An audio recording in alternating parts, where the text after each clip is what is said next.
Good morning, everybody, and welcome, a warm welcome to our webinar today on competitive advantages to collaborative and open innovation. My name is Luc Schmerber. I'm a thematic expert from the SME competitiveness thematic objective of the Interreg Europe policy learning platform, and I will be today your host, together with my colleague Mart Veliste. Mart, maybe you can just come shortly online. So thank you, Mart. Mart will be with us and taking care of the charts and questions you might have during the session today. And so the third person in the team is Lotte, which is in the background. And if you have any technical problems during the meeting, you can also communicate with Lotte and with us through the chat, and we'll try to solve the issues you might have. That is for our team. The audience, of course, we have today 80 participants registered coming from Interreg Europe project, but also from further backgrounds, managing authorities, business support organizations, universities, so quite diverse public. And yeah, for some technical aspects before we start, the duration is scheduled for 90 minutes. The webinar is recorded, and the materials, meaning the presentation, the short summary, as well as the replay, will be available from the Interreg Europe website a few days, so within a week after the meeting. So you will still be able to come back to the materials or disseminate them and into your networks. Throughout the chat, to inform you, the software does not enable you to speak directly with the speakers, but you can raise questions at any time or interact with us through the control panel, normally at the right of your screen. You can ask questions. There is an item for questions, or you can submit some remarks through the chat during the whole meeting.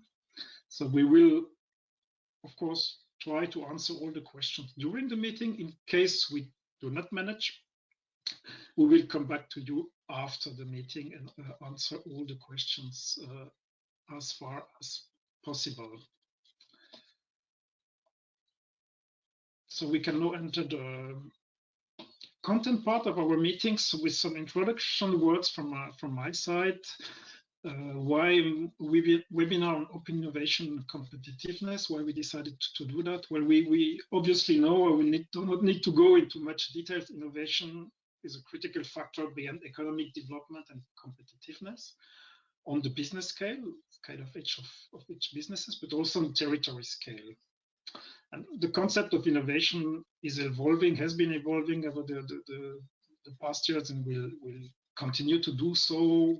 It is not only about technology innovation, it's also about business models. Like one might think about the increase of the servitization of the economy, developing product services, or having more and more services going together with the product. But social innovation plays a major role also with the increase of the environment and social goals of the European Union. And innovations increasingly emerge as a result of cooperation among multiple and diverse actors.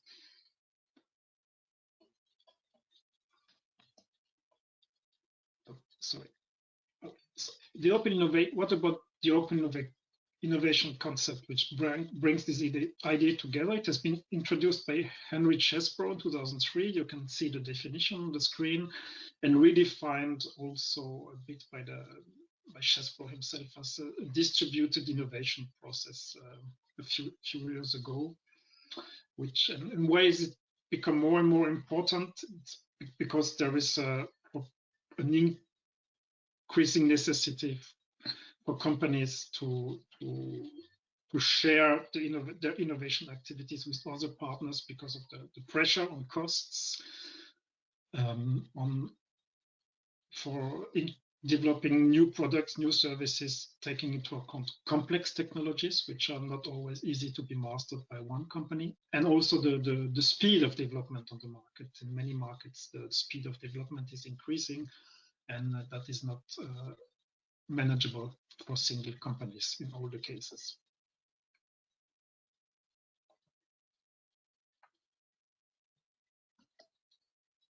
Open innovation policy making.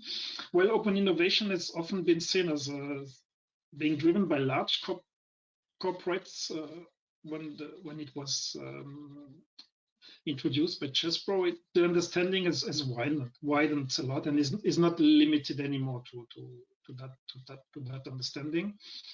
And not only seen anymore from the perspective of single entities, businesses, but it's more about the interaction of multiple actors within regional ecosystems. And so it has become a kind of a model for policymakers to sustain regional innovation performance, because we all know that the regional dimension of innovation competitiveness is well acknowledged, and the regional level provides a good level for such platform for cooperation between companies and to develop regional open innovation systems. It's a manageable level, and the actors on the regional level can act as moderators of those processes and foster growth of the businesses, but also business dynamics, meaning support the emergence of new businesses and the faster adaptation of existing businesses to economic conditions, which and therefore open innovation models can be very useful. There is also a policy context. I will go very quickly about this. There is an open innovation strategy and policy group at European level, which is part of the digital single market policy. You will find the links on the slide, so you can access there. And they promote the quadruple helix model in innovation model, which is probably familiar to most of you, which is not only about open innovation, but also about participative innovation, which can be considered as part of open innovation, I think. So, and there are regularly calls for proposals at European level in dealing with open innovation. So let's see what happens in the new funding period. If we come to Interreg Europe, we have different approaches to open innovation practices. We have large-scale, top-down, let's say, approaches addressing major societal challenges. So I give here some examples from different projects. So the Health Innovation Hub in Ireland, from the Silver SMEs project, Agri-Food Circular Systems, Mobility Innovation Center from Recreate project, Innovation Campus Lengo, it's about Industry 4.0 technologies, of Future Ecom project.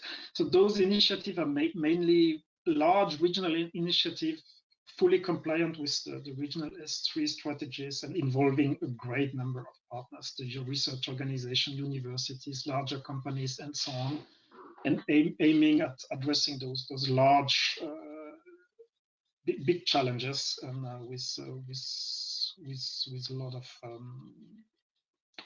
investments and workforce intelligence behind it.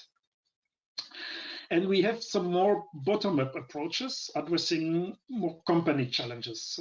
So like initiatives that aim at engage large corporate and medium enterprises with startups to help with other startups, help solving large corporates problems, and large corporates provide, let's say, the customer to the startups, or engaging businesses with, including SMEs, and that's a strong target with students and further actors to solve a problem or to become more innovative. And this is the focus of today. We will not today address those large-scale top-down approaches. That would be too long for one event. But maybe we take the occasion, Lotte, to launch our poll. Would like to ask you if you would be interested in joining such initiative. So maybe you can take. You should see the poll. You see the poll, yeah, and take some seconds to answer the poll, and so we can see what happens.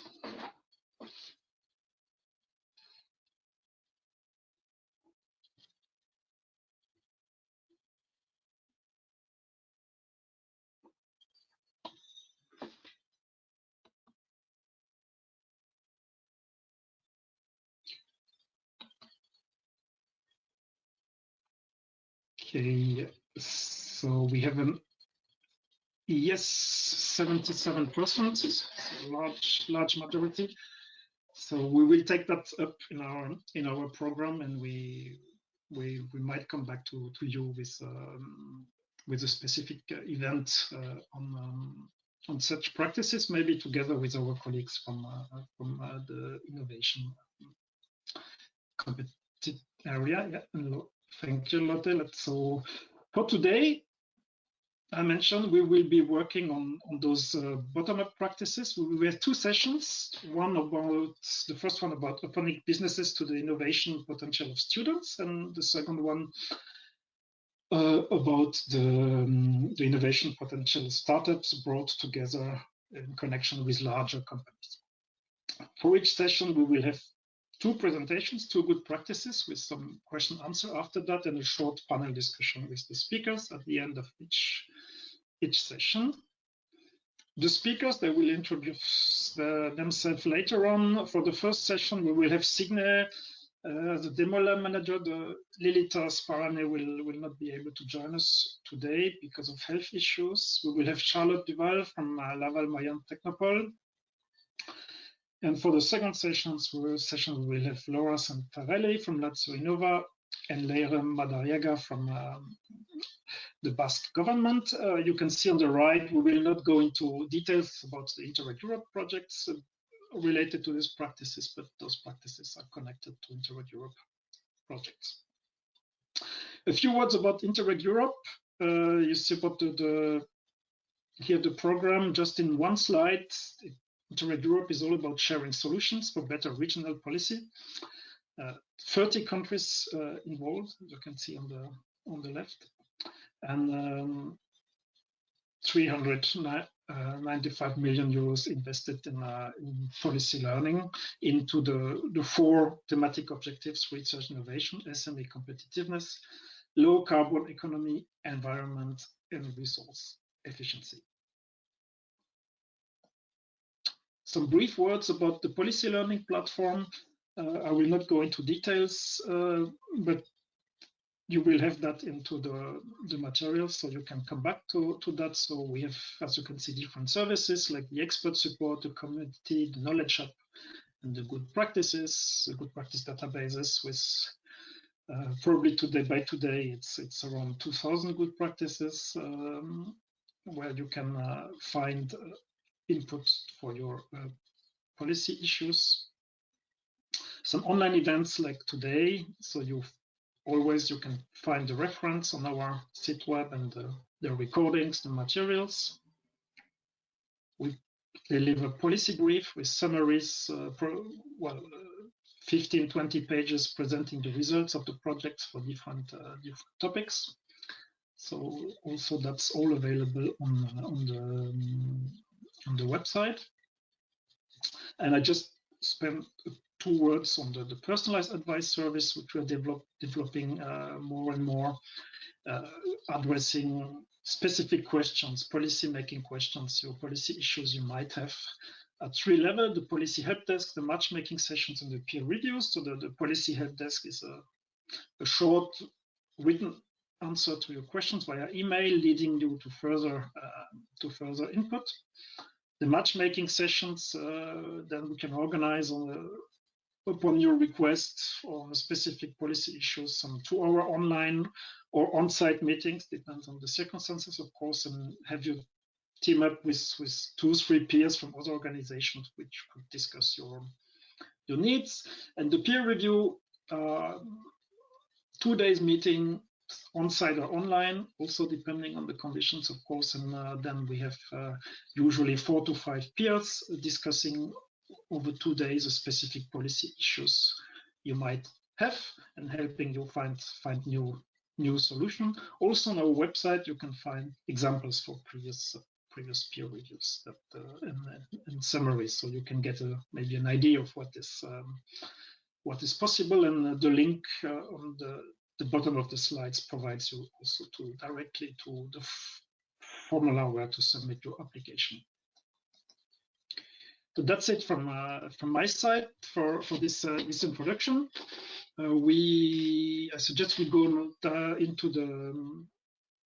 the content part and the presentation from our speakers, because we have 4 quite interesting speakers today with us. And starting with the first session on the bringing up together companies with the innovation potential of students. And our first speaker will be Signe from Latvia, from Demola, Latvia. Signe, I would just invite you to come online and to share your presentation, and I will disappear from screen and it will be your turn to speak. Hello, everyone. Hello, greetings from Latvia, from summertime in Latvia.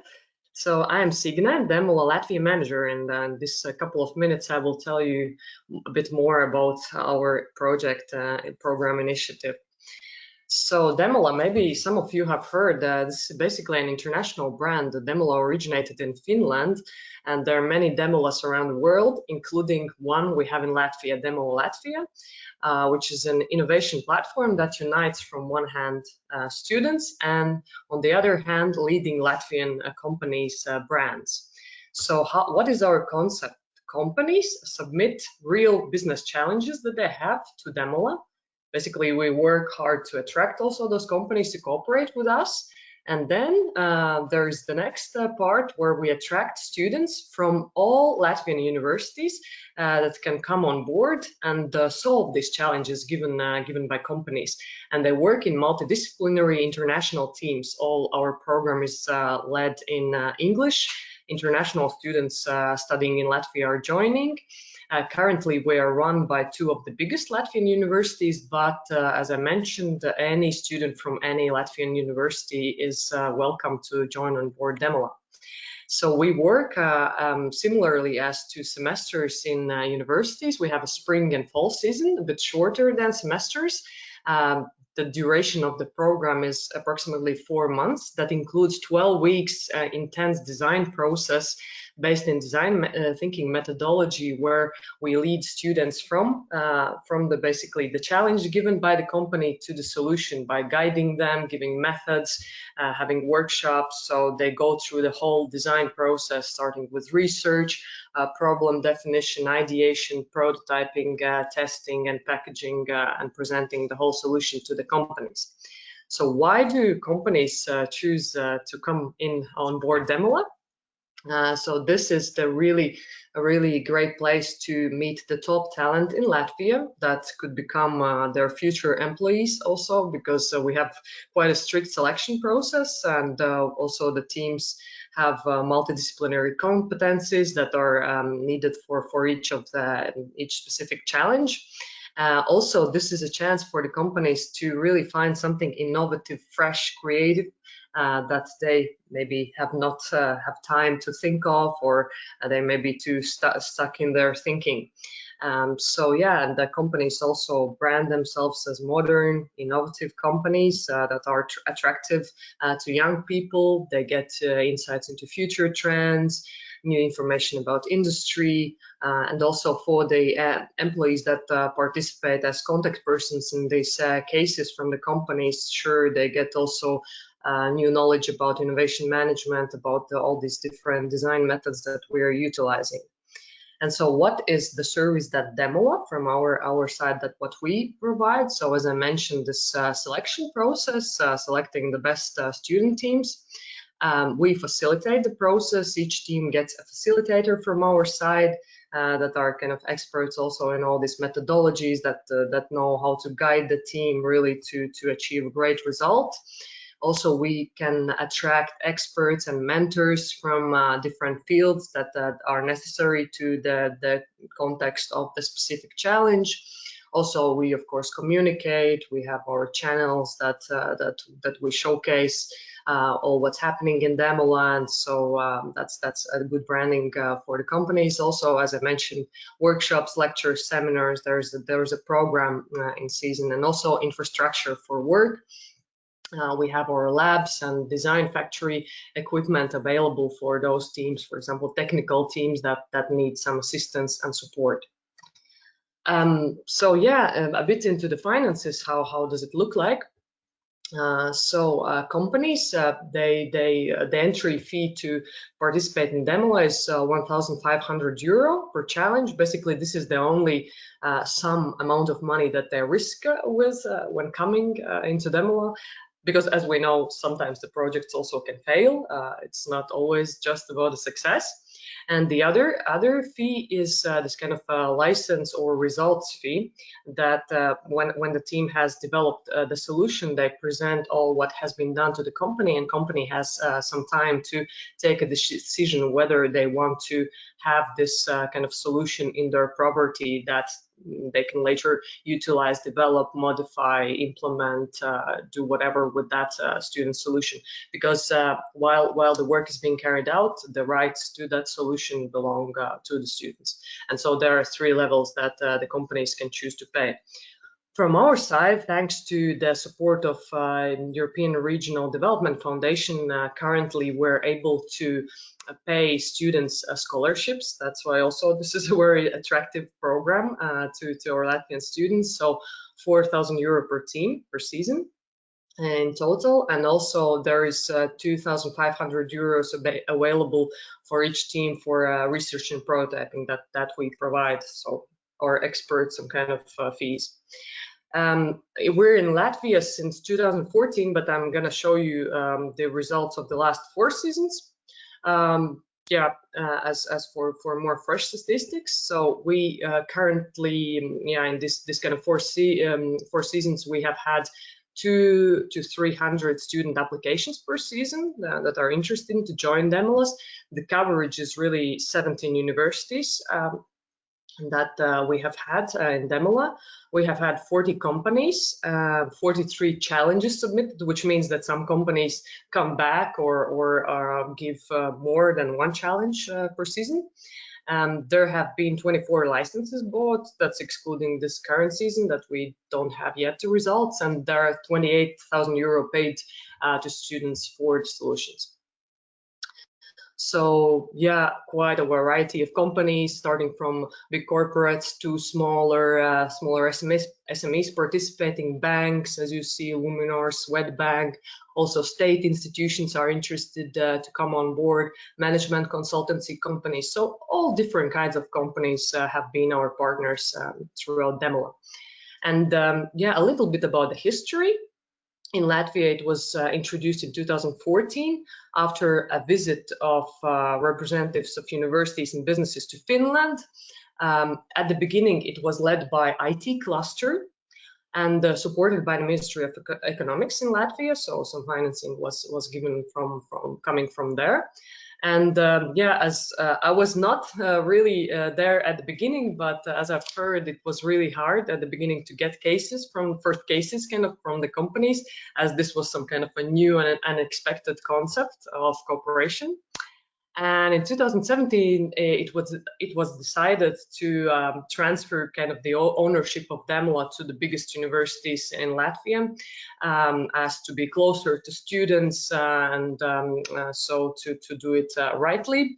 And first years also were supported by the Ministry of Economics, but as I mentioned, since 2019, we are a part of this really big student innovation grants program that we can really pay scholarships to students and a lot more benefits having. And so I will finish up my little presentation by showing what type of cases we have in Demola and what companies are coming up with. So I must mention that there are many types of cases. There are soft cases, more marketing cases, there are IT solution kind of direction related cases, there are technical cases, there are product development cases. So really a wide range of variety depending on the needs of the companies. So this one case comes from one of the biggest petroleum companies in Latvia. And their problem was that in their terminal, they're handling a lot of petroleum products, handling and storing. And usually when they're doing some actions with these petroleum products there in the terminal, the odor, the smell basically of these products can, of these activities can spread all over the city. And this is really bad smell for the citizens, for people are not satisfied, and it's really bad for the environment also. And but they didn't have some kind of a tool how to predict the forecasting, how these smells will spread in the city, or they will go to the seaside or to the city directly to the residential areas. And the students, after a thorough research and work with the company, they developed an application for the company that they can basically utilize and are utilizing currently on a daily basis, where they are inserting the activity that they wish to do in the terminal and the day and the time, and based on some weather forecast, this application can predict to which direction the smells will spread. So, and therefore the terminal, the company can plan their kind of work and activities accordingly.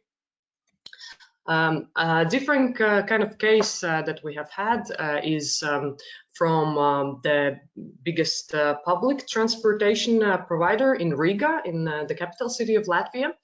And this company had a difficulty with HR kind of recruitment process administration. They are receiving thousands of job applications per year for their open vacancies, but they're really, the system of how they handled all these applications was really old-fashioned. There was one person working in Excel file, cooperating with the colleagues, receiving calls as job applications. There were applications coming from different online and offline channels, so a big mess, so lacking a system. And the team of 5 students really went into the company, interviewed the employees, the responsible HR persons, analyzed the whole ways, the whole user experience, all the processes, and identified the inefficiencies, the biggest problems that they are facing. And basically based on that, together with the validation from the companies, developed a fully functional design wireframe, how they could really handle their recruitment processes more efficiently, effectively in the company. So these are kind of IT-based solutions, also a bit related to the times that we're in, as currently also the program is run in online mode, and also there are many cases coming in from the companies that are really oriented towards this IT solutions way. So yeah, I wanted to showcase. But all in all, if you have any questions, please contact me. Always happy to answer and get in touch and share the word and share knowledge that we have got throughout these years. And thank you, Luc, for the invitation.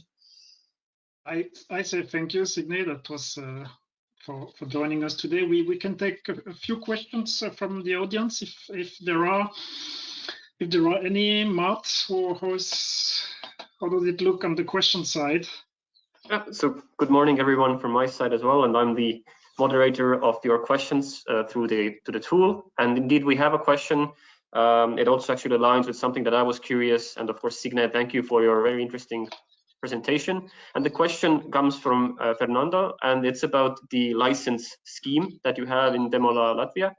And the question is, so there are a few questions there. I will read them all out, and then you can answer as you please. So it's first, who pays the 4,000 euro scholarship to the students? Then what costs are eligible? And then there's a specification of, is that for a laboral contract for some months of a product or service that's being delivered by the students to the company? So if you could elaborate a bit how this 4,000 euro license fee works, that would probably help to clarify for the audience. Yeah, okay, thanks Fernando for the question. As I was speaking fast, maybe also I didn't catch everything, but basically there are different kind of channels of the financing. So 4,000 euro that we pay to the student, that's coming from the European Regional Development Foundation supported program under our Ministry of Education. That this is what from kind of Demola side we are paying to the students team, and this is for each individual student. Like I said, 4,000 per team, but this is basically 200, 230 somehow per month scholarship per student. The licensing fee is the one that the company pays to the students if they want to kind of buy their solution, and they can choose one of the levels. We have a contract with the companies where it is stipulated. With the students, we have agreements from the university side. With the companies, we have agreements with the companies, and we're kind of also as a university managing this. We're intermediary in the whole process. And there was a question, the other question, eligible costs. Probably this was meant about the support fund that we're giving to each team, these 2,500 euros that the team has available. So this can be really for anything, like they need to buy some material, they need to have some expert consultation, they need to have some support in design if they're lacking design competence, I don't know, building a website if they lack the competence or something like that. So basically all different kinds of costs. Also, they can participate in conferences if they need to kind of learn something new, and etc. So there are some restrictions, but quite flexible, basically. Okay, Thank you. Other questions, Mats? Yes. So I think we have a few more, but I think I'll start with the one that came earlier. So there is from John. There's a question that it seems like a really cheap consultancy for companies, and is there a possibility to increase the fee based on the implementability of the solution? So I guess the better the solution, could you pay more for the students, or through to the generations of the idea? Thank you, John. That's a great question. And probably if you talk with Finnish colleagues, they would say they would. I mean, they have a lot higher prices in Demola. So I think it depends per country and per for a reality situation that basically companies can kind of afford to pay or are willing to pay. It really depends on the context of each country, I would say. And yeah, as mentioned, in Finland, a lot higher, in Latvia lower, but this is based on the real situation. At the beginning in Demola, companies didn't pay participation fee years ago, so we have managed throughout the past years to get that they pay participation fee, and it is not like companies are standing in the queue to join Demola. Also, this is a hard work to attract them. So this is the story of Latvia. In some countries, other countries may be different. Yeah. And Luc, can we take one more from the audience? Yeah, just one. Yeah. So yes, Davor has asked a few questions, and Davor, I think if you later listen to the recording, you'll get answers to most of your questions. But I will take the last one that is here also. That how sustainable are you without the EU funding? A good question. A good question. We have had in the past years, we have had EU funding, so that has been our backbone, I would say. I think it is difficult to scale up just to be on your own. I think your experience shows that still, the longer you're on the scene, you get more also involved with companies. So you said you didn't have the participation fee initially, now you have it. So yeah, but it's a long way to go, and also the initiative itself has to transform. We are not the same demo as we were years ago. As needs change, I don't know, methods improve, and the processes improve, and we're here also to innovate the concept. And Demola Global, in such a way, is a really great pioneer in this direction. That they are really innovating Demola concept all the time, and we have lots to learn from them and adapt in our countries. Yeah. Okay, Martha, thank you, Signe. Thank you, Martha. I think we need to go to the second presentation. Signe will come back for the panel discussion, so maybe we can have a few additional questions, or of course a matchmaking session or a peer review in your regions if you're interested in some transfer of the initiative. And now I would like to invite Charlotte to join us online and to start with our presentation. Charlotte, the Hi, floor everyone. is yours. Do you see my screen? It works well, Charlotte. Perfect. Hi, everyone. I'm Charlotte Duval from Laval Technopole in France. And this morning, I will present the challenge competence, which can be translated as a skills challenge. Laval Technopole is a business support organization, and we work with companies to foster and support innovation on the Mayen territory. The skills challenge is one of the good practices identified in the device project, which has as ambition to foster the growth of SMEs by accelerating their digitization. The skills challenge was born in 2011 thanks to a European project called Open Innovation that aimed to foster open innovation within SMEs. For us, open innovation is a powerful way to innovate, involving other stakeholders than what is usually done.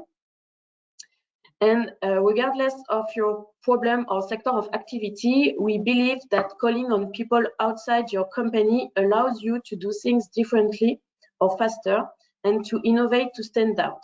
This is the message that we are working to convey, and mobilize students and schools is a lever of open innovation. The Skills Challenge aims to bring students and local companies together to foster new projects in companies. It's an idea generation program to encourage companies to innovate and also to enable companies to realize that innovation can arise from meetings and exchanges with very different audiences. I have been in charge of this program for 5 years. Over a week, we ask only one question to students. What do your skills and know-how could bring to a company? Maybe new opportunities of value creation, new products, new services, and so on. And we only give one rule to companies who want to participate: do not submit any subject or project to students. Students have to suggest ideas themselves after visiting and interviewing the company mentors. The week of the Skills Challenge is 5 consecutive full days dedicated to the program. You can see on my presentation what the schedule for this week looks like. I will now detail each step for you. On the first day in the morning, students visit the company and meet their mentor to learn as much as they can on what the company does and how it is organized. After this visit, students attend a brainstorming session facilitated by Laval Technopole to generate about 6 or 8 different ideas. On the second day, companies' mentors are invited to discover ideas, to select the most relevant ones with their team, and to help their team to enrich concepts as much as possible. From lunchtime of the second day and for 3 days, the teams work independently to develop one main idea as much as they can. Their challenge is to answer all the questions that the company will have on the day it decides to implement the idea or not. Students are independent, but we are available all week long with some coaching moments. To help students to progress during the Skills Challenge, we ask them to produce some deliverables at each step: company analysis, brainstorming, development, and presentation of ideas. All these deliverables have to be downloaded by the students on an online platform and are available for companies' mentors. At the end of the week, we organize a presentation in front of a jury, and we invite all students and companies to attend. We also award the most deserving teams to end the week in style.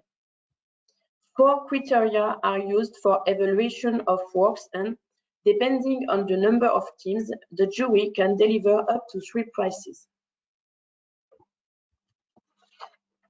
This year was the 10th birthday of the Skills Challenge, and we took the opportunity to identify the success stories born from this program and to update figures. Here are some examples of success stories. First example, Martin 3D is an automotive bodywork design office who participated in 2015 with an engineering school in electronics. Thanks to students, they developed a software to support their clients in their quality process. Students bring them keys to design how this software should be developed to reduce the risk of failure. 6 years later, the software is one of the best sellers of the company, and this project enabled the creation of a new company specializing in IT development. This new company now hires 6 people. To show you there is no little idea, a firm participated to the challenge competence with communication and marketing students 4 years ago. The team worked on how the company could find new distribution channels, and among their different works, they designed a promotional flyer. When we met the company last year, Mrs. Travers told us she still uses this flyer. Last example for this morning is SDI Service, an industrial painting subcontractor. They faced recruitment and training issues when it participated in 2012. Virtual reality students developed the idea of an immersive way of training. After using the tool for its employees, the company decided to commercialize it in 2016 and became a solution provider. More than a win-win partnership, the Skills Challenge is a real win-win-win-win program for the different stakeholders. Companies can benefit from the fresh eyes of young people and their new ideas. For students, it's an interesting experience of teamwork and project management.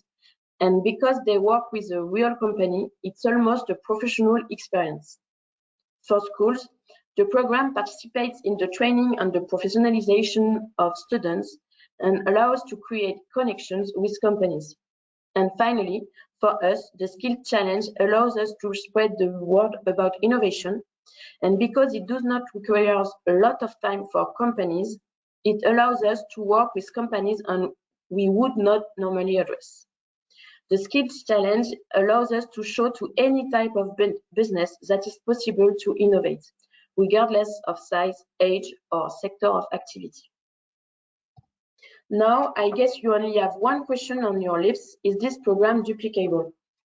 Hopefully, the answer is yes. We have already transferred the program to another business support organization in France, and the second one is on track for the end of the year. To duplicate this program, you will need to involve partners and define who does what. A school able to mobilize students on 5 consecutive full days, some people able to facilitate the program, and some people able to recruit enough companies. And finally, there are certain conditions to be fulfilled. Sign our partnership agreement, attend the training session delivered by Laval Mayenne Technopole, and pay a licensing fee depending on the number of participating companies. Thank you for giving me the opportunity to speak about the Skills Challenge. I hope you enjoyed this presentation, and I'm available to answer your question or give you more information on this program.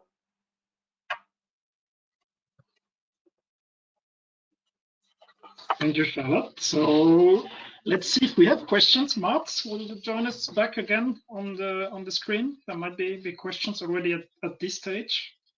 Yep, we're still waiting for audience questions to come in, but I can ask something that came to mind is that your logic is that students propose the subject or the project ideas, not the companies coming with their challenge or this logic. So why did you decide to develop the program in this this style? Yes, it's because in France and maybe in other countries, it's a lot of schools already have challenges or students project when companies submit subjects. So companies have a lot of opportunities to do it. So we decided to reverse the system to enable students to subject themselves ideas. It's like when you try to create yourself your work or your project. It's another opportunities for students. And companies really like to have opinion, point of view of different people. So when students submit ideas, it's really powerful for companies to understand what they can do. That would still be a bit of closed innovation if the companies would define the subject exactly. Yes. How is it about recruiting the company, Charlotte? Is it also difficult work like in Latvia? Is it hard work, or are they staying in line? It's a lot of work, but it depends of the schedule of the moment of the year we are. We recruit all the companies. We LMT, we recruit all the companies, and each year in Mayan territory we need almost 15 and 20 companies to recruit. So we have a lot of communication actions to prospect, to spread the word about the skills challenge. And we actually launched the communication for the 2025 edition. So it's the point. Maybe an additional short question. You mentioned about you also that you accompany the teams, and do you have a specific infrastructure, a place where those take place, or do you go into the schools for doing that, or? During this challenge, we try to valorize each partner. So the visit is in the company, so the students can discover the company. Then the brainstorming session take place in our building of Laval Mayan Technopole. So companies and schools can discover who we are. And finally, the jury is in the school, so companies can meet and visit the school's buildings. Okay, that's good.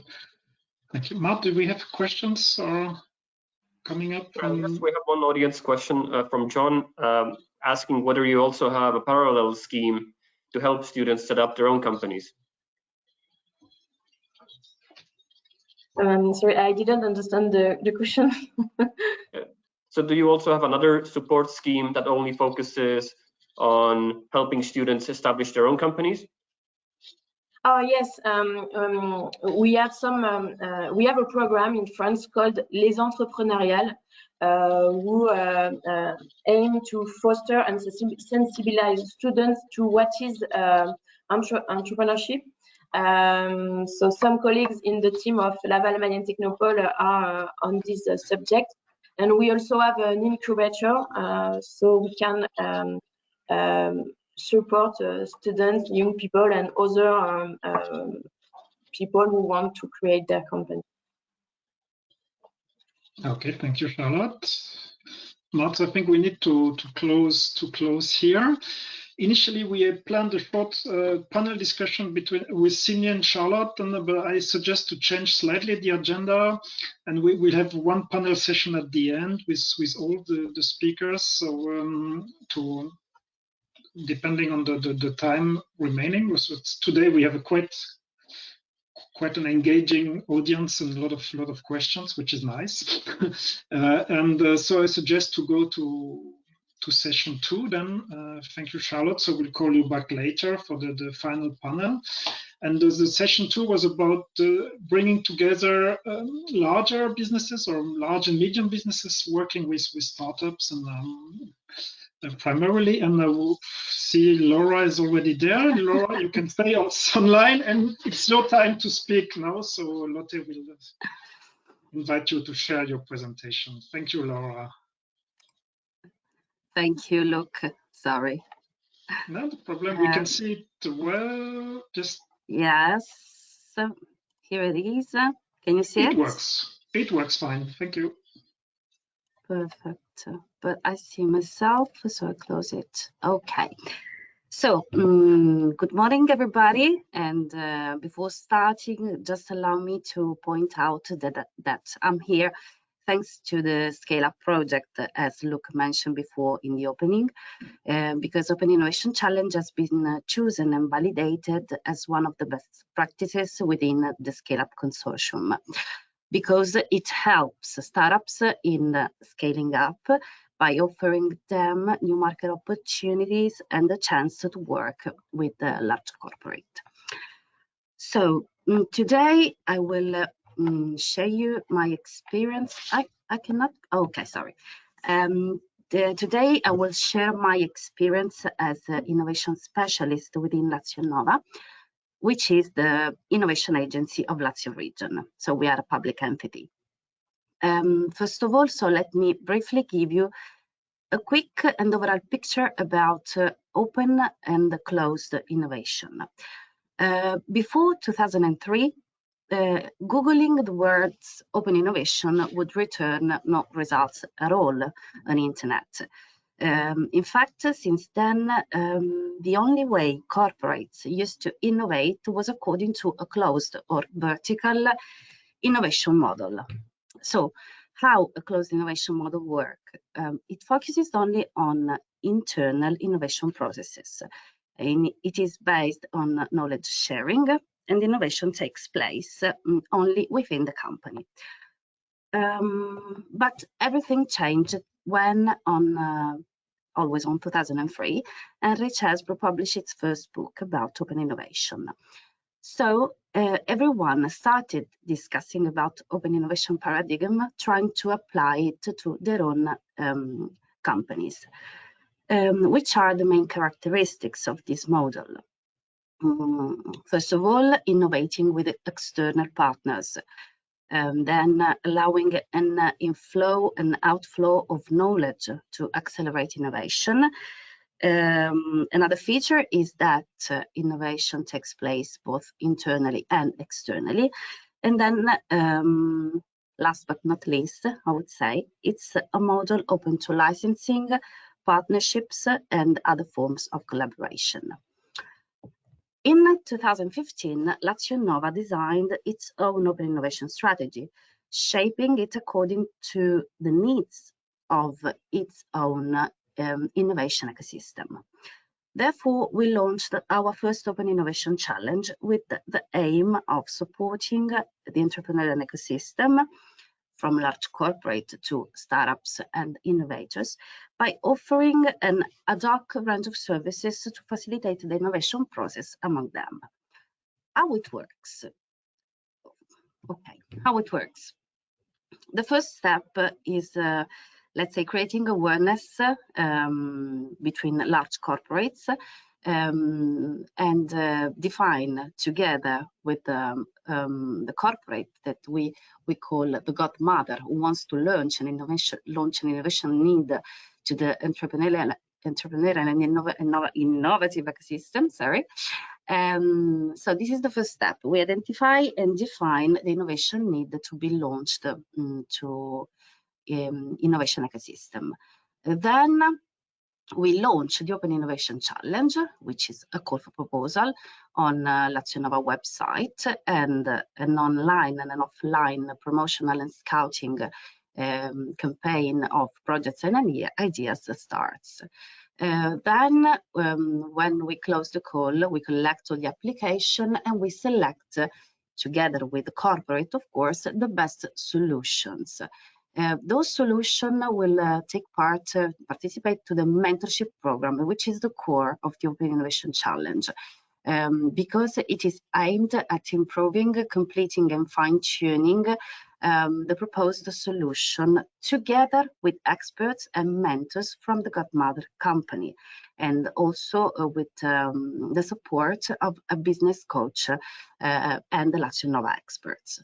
So at the end of this mentorship program, there is the final step, which is the Innovation Day, during which the proposed solution presents through a pitch their ideas, and the best solution are awarded. Who can launch a challenge? I already told you we call them the godmother. We can say that the bigger, the better. So corporates, large corporates, but also medium companies. And then we also had examples of open innovation challenges launched with large public authorities. Who can respond to those challenges? Innovators. So they can be startups, innovative startups, SMEs, even informal teams, or university departments or spin-offs, and any other player according to the specific need of that specific innovation challenge launched.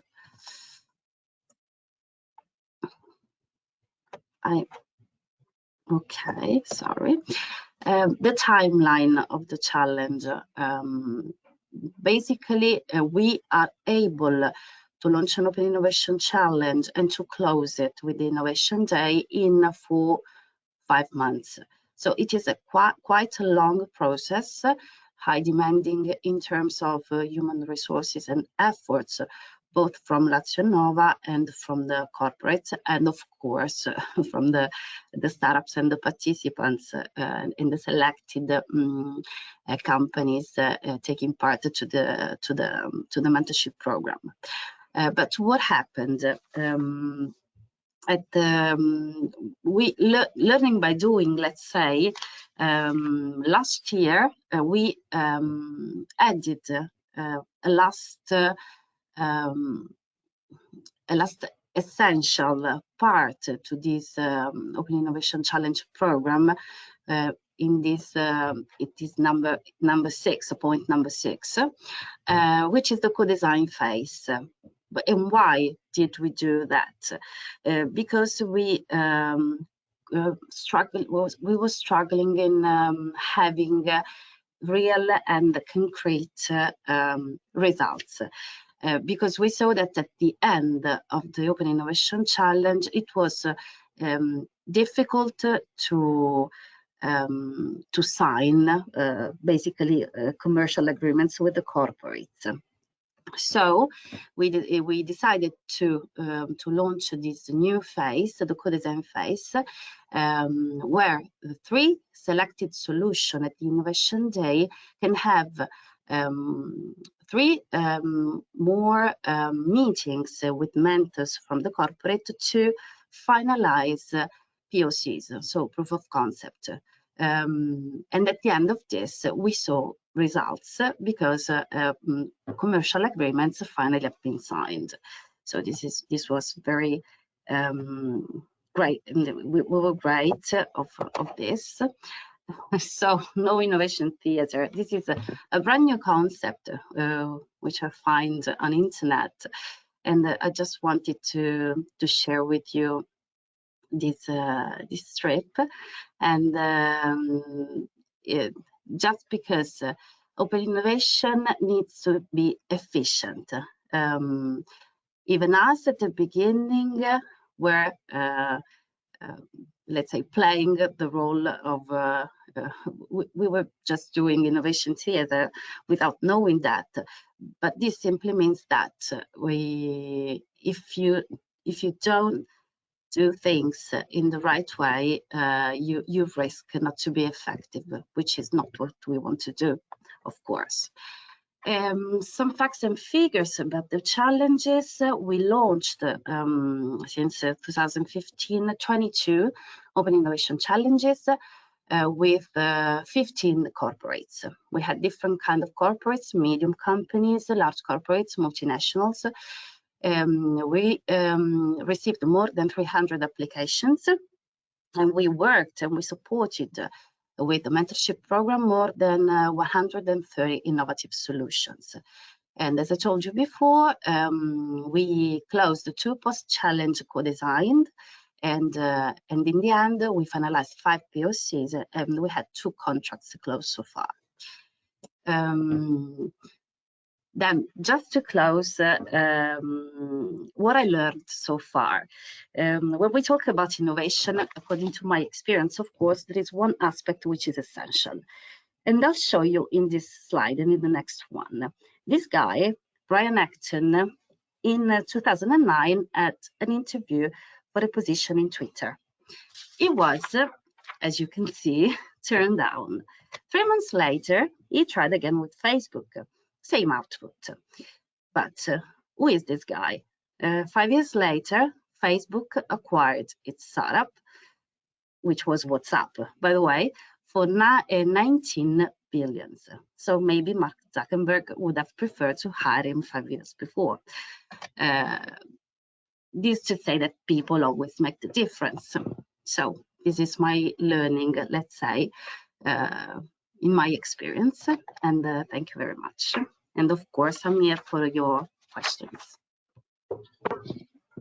Thank you, Laura. Like very much your conclusions. It's I try to bring the same kind of conclusions always. Don't believe too much in systems and methods. People make the difference. Yes, I agree. But maybe Matt, we have questions. We have a few minutes for questions to Laura. Yep, I have a question coming to this one of the points you were saying. So how would you, what is the advice you would give to others to how to be efficient, you know, how not to become an innovation theater and actually become a facilitator of innovation? Do you have any more advice or some lessons learned besides that people make a difference? Well, always the main thing is that you have to be clear since the beginning of the entire process of the Open Innovation Challenge with the people you speak with, and especially with the corporate, because you need to engage them really 100%.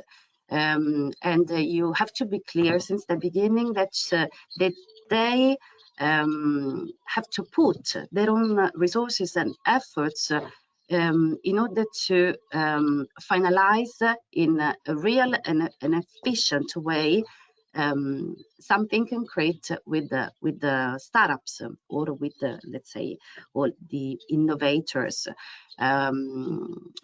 that participate to the challenge. Because it's easy to say, yes, if at the end of the challenge I find some solution which are interesting, I will do something. You need to ask them, what will you do? How will you do it? And then you have to do it. And this is why we added the co-design phase, because it is another step to enhance the engagement and to bring them closer, more closer, to make the process of finalizing a commercial agreement faster, and then come really to opening a new market opportunities to startups. Thank you. And I think it's a valuable lesson that you had to adjust the program because you saw that it wasn't getting the result that you initially wanted. So I think it's a very, very healthy and very interesting learning experience that you have been sharing with the others today. Thank you. Laura, how are you recruiting the godmothers? Is it from your side? Well, actually, at the beginning, when we started, no one, of course, knew about the Open Innovation Challenge. So basically, we went knocking door to door and proposing to corporates we already knew because we already worked with to, let's say, try this new instrument. But after 1 year, so after the first 2-3 challenges we launched, I have to say that corporates comes to us. Even because the Open Innovation Challenge, as we in Lazio deliver it, it is also offered by other private companies in Lazio region and in Italy. But it costs to corporate who wants to do it about between 50 and 70K, and we do it for free. we put all money, we use the structural funds to cover part of the costs of the Open Innovation Challenges, because we pay with structural funds prize money, we pay consultancy services, and also part of human resources. So let's say corporates are really clever if they decide to do it with us, because they don't pay, basically, and because we also do a good work. And what's the rationale then for you to decide to do that if it's already on the market? Sorry? Why did you decide then to do that if it's already on the market as a product? Do you well, basically, we were the first yes, the first in launching this kind of program, because it was again in 2015, and after that maybe also looking at what we were doing, private companies and private organizations started to do that. Yes. But that's a good sign. Yeah. Okay. Yes, really. Thank you, Laura. We need to go to the Thanks next to you. presentation now. We'll call you back towards the end. Okay. Thanks again for this. And now I would like to call Leyre on the screen. Leyre, please, can you activate your camera and your microphone? Yep, we can see you. Hello, Luc. Good morning. Good morning, Leyre. Thank you also to you to be here. So you will be able to share your screen. There it goes. Can you see it? We can see it. It works fine. Leyre, please go on. Okay. So thank you very much, Luc, for these words. And of course, thank you to the Interact Europe Policy Learning Platform for giving me the opportunity of showing our program, our initiative, BIND 4.0. BIND 4.0 is an open innovation platform led by the Basque government, the government of the Basque country, and powered by global companies with operations in the Basque country. It works as an acceleration program, providing an interface between industry-leading corporations and innovative tech startups in the fields of advanced manufacturing, smart energy, health tech, and food tech. It works in a similar way as Laura has just explained. BIND moderates a community for collaboration with a focus on the development of projects with implementable results between startups and the corporate's business units. BIND operates in collaboration with public incubators and provincial councils and has the technological support of Siemens, Amazon Web Services, and Microsoft. This year, moreover, BIND was awarded by the European Commission as the Best Business Promotion Initiative. Why BIND 4.0, 4.0? The platform was launched in 2016 as a response of some trends and challenges the Basque government was tackling. Firstly, a world competition for talent and best startups. Secondly, the strong commitment of Basque government with the development of industry of the future. Also, global companies with operations in the Basque region were connecting with public incubators with interest in startups and their innovative solutions. And finally, startups used to highlight that they appreciate all support services, but the most valuable asset for them is the customers. They need help to access big companies in an agile way. What is BIND? We like to explain BIND through its 3 objectives and 3 main characteristics. The platform has been designed with 3 objectives: accelerate startups in the Basque industrial ecosystem, promote the digital transformation of big companies through cutting-edge technological projects, and position the ecosystem as a hot stop in advanced industrial entrepreneurship. The main characteristics of the platform are, as you may well see there, that it is as a public-private initiative, it has an international scope, it's focused on our 4 RIS3 focus areas, and it has a venture client approach. The platform is focused, as I have said before, on Industry 4.0 technologies, mainly on digital technologies as the ones you may see in the slide, among others, cybersecurity, additive manufacturing, Internet of Things, artificial intelligence, big data, and so on.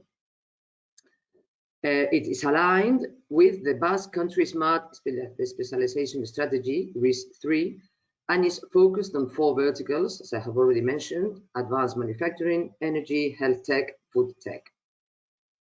What kind of startups is it aimed at? Startups from anywhere in the world, tech startups with tech products or services with potential applications in our focus areas, and startups, this is very important, with ready-to-go solutions or are already in the market. We don't, let's say that with the technology readiness level that we are looking for should be quite advanced. What does BIND offer? It offers a complete support program in order to accelerate and boost the immersion of the startups in the Basque ecosystem. The program offers different support services, mainly focused on the commercial and business development of the participant startups. They should have, or they would have access to, as you can see there on the slide, free workspaces and technological support, mentoring delivered by top professionals and entrepreneurs, accommodation and logistics support to non-local startups, several networking activities with corporates, technological agents and startups from the Basque ecosystem, workshops with top trainers mainly focused on business skills development. Startups who decide to establish a branch here have access to public funding and grants. We also have a venture club formed by international venture investors with B2B investment approach and interests in our verticals. And at the end of the program, we host an investor session and a demo day that gives high visibility to startups. But the main differential value for startups is to have access to real projects and customers from world-leading industry 4.0 companies. Only those startups who reach an agreement with at least one corporate during the matching process will participate in the program. And there you can see the names of some of our, what we have as corporate program, as corporate partners in the program. Some figures, because Luc asked us to focus on the impact and on the results. We have already developed 5 editions of BIND. In due time, the 6th of July, we will start with the 6th edition, but up to now, these are some figures. We started with 200 applications, startup applications, and with 15 partner companies. Last year, we ended with 748 applications and 57 partner companies. Next year, in some weeks, we will start the 6th edition, and we already have 10 new corporate partners. We will have 67, and we still don't know how many applications we will have. But to sum up a bit the figures of these 5 years, we have developed, we have accelerated more than 130 startups, more than 200 projects have been developed, and the overall turnover of the projects has been of more than 6.4 million euros, with more than 2,200 applications received until now. And more important, which is the impact in the partner companies. As you will see there, 76% of the partner companies that continue working with the BIND startups after a year of the development of the joint project, which means that 3 out of 4 continue working together. And the impact field of the developed projects, you will see there that they are more focused, our companies are more focused in the efficiency in the production processes, and perhaps less in logistic processes or energetic efficiency. Milestones and key dates of the edition that will start in some weeks. As I was saying, the 7th of July, we will launch the international call. This call will be open until the month of September, 10th of September. And during September until the end of the year, the scouting, the process, the matching process between the corporates and the startups begins or takes place. And the beginning of next year, we will communicate the startups that have been selected by the companies. They can be selected with several projects, with only one project. One corporate company can choose several startups also. We are very flexible in that sense. And as you will see there, at the beginning of February, we will develop the welcome session for participating startups. During the next 6 months, the development of the program projects with partner companies, as well as the acceleration program. And at the end of June, July of next year, we will celebrate again the end of the program, the demo day, and again the new session or the beginning of the 7th edition of Bind. You can have more information on our website. And well, look, I have gone quite quickly in order to concentrate on your questions, if any. But I hope I have given a brief overview of our program. Thank you, Leyre. I think that was quite clear. Before going to the audience question that might stop, I would have maybe a question about this matchmaking process, because you start, when you start with the program, there is already this connection that established. How do you do that? How do you recruit the startups and the applications? And so how does that work? Let's say this specific matchmaking part. Well, on the one hand, our process, as you have seen on the figures at the beginning, it was a smaller program. Mm-hmm. And I think Laura also explained, especially with the corporate companies, we had to do a more go to each door and say the fact of being a government, of being the Basque government, was important, because it's not someone they don't know that goes to the door and tells them, please trust us that we will do a good job and that this is going to be useful for you. The fact is that nowadays, 5 years later, the corporate companies, they should be corporate companies of the Basque country. In terms of corporate companies, they are Basque companies, and they come to us. We no longer develop, a very expansive selection process, and they come to us. It is true also that we have reached a level for us, the service we give is very important. This is a program where we do not give money either to the startups or to the corporate companies. We give them service, and one of the challenges we have is increasing the volume of the program without harming the service that we give, because it's not the same giving service to 30 corporate companies than giving service to 100 corporate companies, no? So we are very gradual on the scaling of the initiative. And in terms of startups, this is an international call that we accept startups of all over the world, because we think that in terms of startups, where they come from is not, and as a public, as a government, our aim is to attract the best talent and the best innovative solutions for our companies. So we do not have any geographic limitation. And as you can see also in our figures, the name and the positioning of the program has been more and more important. And now I don't know what will happen this year, but we expect again an increase on the number of startups that will ask to have access to the initiative.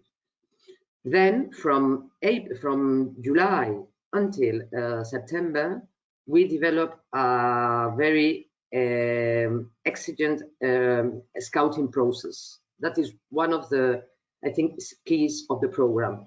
It is not only that we put in contact startups with corporate ventures, we do the first screening of those startups in order to identify those solutions that can be more useful for our corporate companies. We do not work on the basis of challenges. We work on the basis of needs of the companies.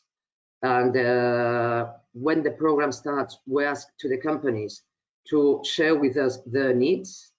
Of course, if a company, as you may well understand, many times the corporate companies, they are a bit reluctant to share the necessities and to share the weaknesses even with us. It's true that we are a government, we may be more neutral, but they are reluctant. And what we always tell to the corporate companies is the more open you will be, the more concrete you will be with the needs that you have, that will help the startup to give you a more focused solution. If you are open, if you don't specify your needs, then the answer you will receive will be more general answers, and you will not be able to really take advantage of the program. No? So in the end, both parts have to trust each other. And I must say, or I think that we are glad to be in the middle as the guarantee for that relationship to develop honestly and to develop as fruitful for both parties. And I think that is the reason why the program is advancing. And now the team that is behind the program, we are not so much concentrated on increasing our figures, but on giving more and more or better value. Okay, clear. Thank you, Larry, for extensive answer to that. Very important. Just a short question, maybe. Or Matt, do you have questions from the audience right now? Well, there are questions to Leyre, but also to our previous speakers that we haven't managed to take today. And I just want to tell the audience that we will come back to you via email to provide the answers that we're not able to give today. So I think, Luc, you can go ahead, and we can keep the final time also for the concluding panel. Yeah, but I just have a quick question to Leyre to close. With a short answer, then, Laura, what is the level of financial commitment of the corporates? Because they become customers of those companies. Is there an average of what they invest? Invest what they buy, because what they buy, yeah. This is a great difference. We do not provide, or we do not. The focus is not providing investment, although it may happen, but the focus is buying a contract. And the minimum we request is 25,000 euros, because we think also that in this relationship, startups may sometimes be seen as the more weak on the chain. So we try to guarantee that in that sense, the corporate do not, let me use this word, abuse of small companies that are not so much used to market, that are willing to have the first contract and that may even accept no matter what. So we try to, then of course, the contract can be double, triple, or whatever, but no less than 25,000 euros per contract. Okay, thank you for that, Leyre. So I would ask here just for a few minutes the other speakers to join us shortly for a short concluding round. We have a few minutes, not too much. Maybe Signe, Charlotte, Laura, you can come back to online. Laura's coming back. Matt, would you have any specific question from the audience which goes to everybody, or not specific? No, I think they were a bit more specific to the presentations that we've had today. So we come back to that, and so maybe just a short round for each of you. From the policy maker or business economic development perspective, you all started your initiative some years ago.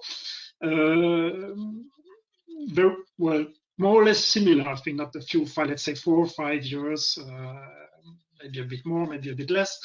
Were you able to observe in your economic environment an opening, so a real opening of companies on the long run, a change in the way to work and to approach innovation? Is it something you can measure? Who wants? Leyre, you think you're going that direction, huh? I think, well, our experience in these 5 years, and as I say, the corporates we work with are Basque corporates, so I can only speak in that sense of the Basque mentality in terms of corporates. It is clearly advancing very, very quickly, and one of the benefits that they see in the program is not only outside but also inside.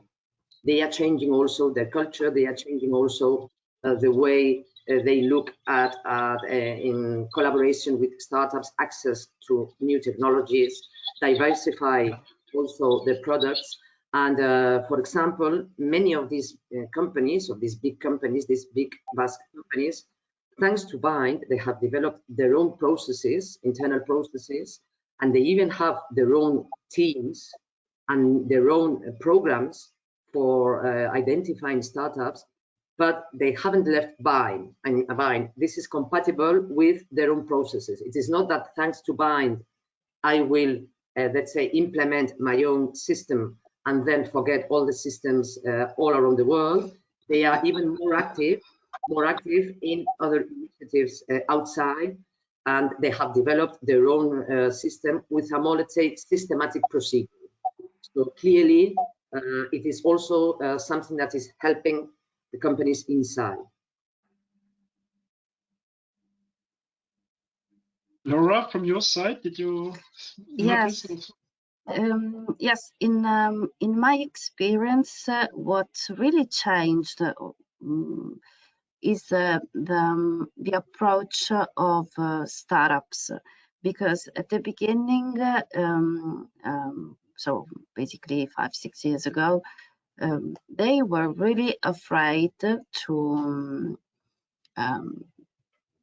be, let's say, how can I say it without being rude? But they were not, they did not trust really the large corporate, because they feared that the corporate would have stolen their ideas. So at the beginning, it was very difficult to convince them to take part to this kind of open innovation project. But in recent years, this has changed, because corporates learned on their side that startups are really a resource, so they don't have to spoil the relationship by acting not in let's say polite way with them. So they have to be professional. They have to respect startups, even if they are bigger. So this is something which really changed during the recent year, and I think this is really important, because this is the key to make open innovation work. Thank you, Laura. With Signe, did you, in the past years you were involved in the program, did you see changes in the approach to the relationship? Yeah, I think definitely our program, as being there for years already, has proven to be quite popular. I mean, as Lilita, my colleague, she was managing at the beginning, and she told, yeah, it was really difficult to attract companies, to explain the concept, to really for the companies to understand the design process, design thinking methodologies, all what's behind our program. But now, kind of, yeah, this. Once you get in contact kind of with a company, it's easy to explain, to kind of sell Demola as we're kind of on the same page, that the companies understand. Of course, at the same time, as I mentioned in my presentation, they're not standing in the queue in the line to join us. It's a hard work, of course, to attract, as there are so many opportunities. But yeah, I think it's a lot easier nowadays. Thank you, Signe. Charlotte, how is it going on your side? Did you also notice changes in the approach of companies to opening? We didn't see real changes in the approach, but with the experience, we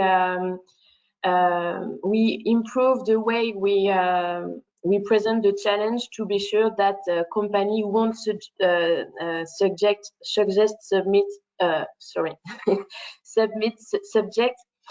because they used to submit subjects with schools in project, etc. And because we changed the way of doing, we have to be sure they understood that it's the students who will submit subjects. So it's the things we improved, but also we can see that years after their participations, companies have a good memory of their experience. Companies and students have a good memories of their experience, and 58% of companies appreciated the fresh eye from students on their business, and 51% of companies declares that the skills challenge allowed them to get a better knowledge of local schools, and they are able to launch new projects. So it's not during the skills challenge that all the things happen, but years after, with the innovation process, we can identify a lot of projects, a lot of impacts. Thank you. So you managed to open the company, actually. Yeah, that sounds sounds good. We are coming to an end. It's 11:30, so we need to close. I would say big thank you to all of you. That was really interesting for me. I hope for everybody in the audience. I'm sure. Maybe a few words for closing. So as Mart's mentioned, we will come back to every questions. Everybody who sent the question and we were not able to answer it. So we will do our best to answer it or come back to the speakers if needed to answer that.